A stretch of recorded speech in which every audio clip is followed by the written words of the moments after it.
Hello बच्चों, let's see this question. So the question is saying which of the following is correct about Golgi body. तो हमें बताना है Golgi body के लिए कौन सा स्टेटमेंट जो है वो राइट है. हमारा ए ऑप्शन कह रहा है Golgi body is structurally and biochemically polarized. तो बेटा ये बिल्कुल राइट हमारा ऑप्शन है. जो Golgi body पाया जाता है, अगर ये मैं Golgi body बना रही हूँ तो इसमें दो फेज़ होते हैं. एक तो होता है सिस फेज़ और दूसरा होता है ट्रांस फेज़. ठीक है, सिस हमारा जो फेज़ होता है वो कैसा होता है बेटा? कॉन्वेक्स होता है. Convex near the nucleus.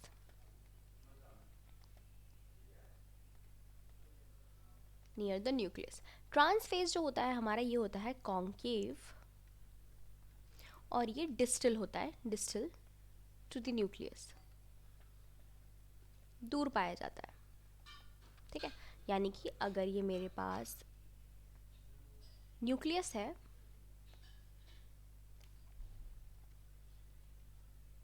ठीक है, ये हमारे पास न्यूक्लियस है, तो यहीं कहीं आसपास जो है वो कौन प्रेजेंट होगा? Golgi body. तो Golgi बॉडी अगर प्रेजेंट होगा तो इतने में उसका सिस फेज होगा, यानी कि पास जो होगा न्यूक्लियस से, और इतने में उसका क्या होगा? ट्रांस फेज होगा. और trans face and cis face दोनों जो होते हैं दूसरे से इंटरकनेक्टेड होते हैं. ठीक है, नाउ स्ट्रक्चरली तो देखो आपको पता चल चुका है कि इसका कॉन्वेक्स शेप है और इसका कॉन्केव शेप है. शेप भी बना देती हूँ मैं. This is the concave shape and this is the convex shape. ठीक है, तो ये दोनों शेप है. अब बायोकेमिकली कैसे अलग है? तो बेटा सिस फेज में जो होती है इसमें स्मूथ एंडोप्लाज्मिक रेटिकुलम और रफ एंडोप्लाज्मिक रेटिकुलम से जो प्रोटीन आती है वो प्रोटीन एंड लिपिड पाए जाते हैं. प्रोटीन और लिपिड प्रेजेंट होते हैं. लेकिन जैसे जैसे ये protein and lipid trans face की तरफ मूव करते हैं, ठीक है, सिस फेज से होते हुए जैसे जैसे ये मूव करते हैं कहाँ पे? ट्रांस फेज की तरफ, इनमें मॉडिफिकेशन होता है.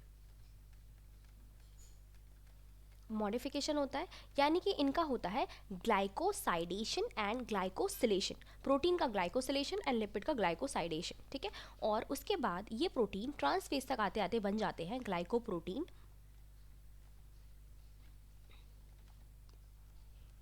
And glycolipid. तो बायोकेमिकली ये इस तरीके से पोलराइज्ड होते हैं. ठीक है, तो हमारा ऑप्शन ए जो है वो राइट है. बी ऑप्शन कह रहा है the main function of Golgi body is packaging of material to be deliver to intracellular targets और secreted outside produce by rough endoplasmic reticulum and smooth endoplasmic reticulum. तो ये भी बिल्कुल राइट है बेटा. क्या होता है रफ एंडोप्लाज्मिक रेटिकुलम? अगर मैं यहाँ पे RER बना दूँ, ठीक है, और यहीं पे कहीं पे मैं SER बना देती हूँ, तो RER बनाता है प्रोटीन और SER बनाता है लिपिड. ये लिपिड एंड प्रोटीन जो है वो कहाँ जाते हैं? सिस फेज के पास, और फिर सिस फेज से होते हुए किसके पास जाते हैं? ट्रांस फेज के पास. फिर यहाँ पे वेसिकल्स बनती हैं और उन वेसिकल्स में फिल्ड होकर या तो ये प्लाज्मा मेम्ब्रेन से होते हुए बाहर निकल जाते हैं, यानी कि सिक्रीटेड आउट हो जाते हैं, सिक्रीटेड आउटसाइड हो जाते हैं, या फिर ये सेल के अंदर ही पाए जाने वाले, फॉर एग्जांपल माइटोकॉन्ड्रिया की मेम्ब्रेन को प्रोटीन की ज़रूरत है. मान लो माइटोकॉन्ड्रिया की इतनी मेम्ब्रेन जो है वो ख़राब हो गई है. हमें पता है वही मेम्ब्रेन किसकी बनी होती है? प्रोटीन एंड लिपिड की. तो इनको भी प्रोटीन और लिपिड चाहिए हो सकते हैं. तो ये जो है वो इंट्रासेलुलर यानी कि अंदर के सेलुलर के टारगेट पे भी जा सकते हैं. ये माइटोकॉन्ड्रिया की हेल्प भी कर सकते हैं. तो ये भी हमारा बिल्कुल राइट ऑप्शन है.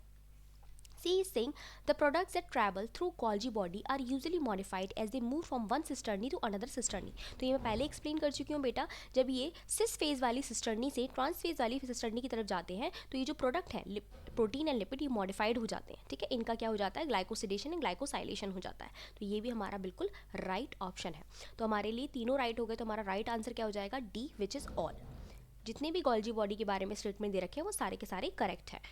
आई होप आपको समझ में आया होगा. Best of luck.